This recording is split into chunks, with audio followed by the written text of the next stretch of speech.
Bonjour, aujourd'hui mon histoire s'intitule « Louer Dieu au prix de sa vie ».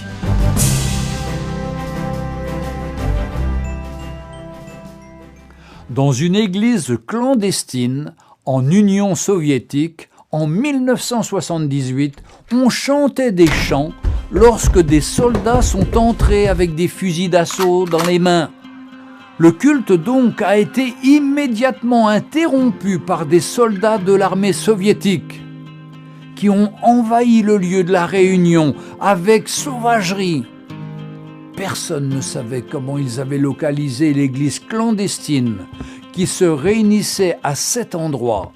« Que faites-vous ici » s'écrièrent-ils. « Vous êtes en train d'adorer votre Dieu imaginaire ?»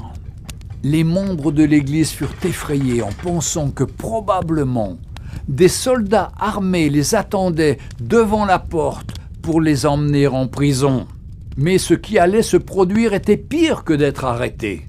Soudain, le chef du bataillon s'écria « Tous ceux qui sont fidèles à Dieu, restez debout du côté droit de l'église, parce que vous allez être fusillés à cause de votre foi. C'est vous qui allez décider si vous allez vivre ou mourir. Les fidèles à votre Dieu vont mourir, mais ceux qui le renieront seront libres. » 5 minutes avant, tous chantaient des louanges à Dieu, mais maintenant, c'était une question de vie ou de mort. Beaucoup se sont levés, sont allés vers la gauche. Quelques-uns courageusement se sont mis à droite, tandis qu'ils faisaient leur dernière prière. Des familles séparées voulaient rester unies, mais certains étaient d'un côté et les autres de l'autre. L'un des soldats a dit « Vous êtes là du côté gauche, vous pouvez sortir !»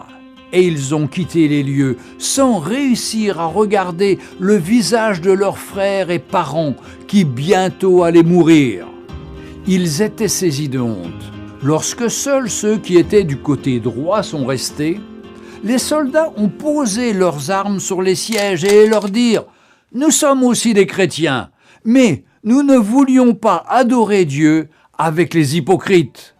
Maintenant, nous allons continuer le culte. » De nos jours, nous vivons des situations très semblables. Il est de plus en plus difficile de différencier les vrais chrétiens des simples répliques. Retrouvez Un jour une histoire sur www.365histoire.com.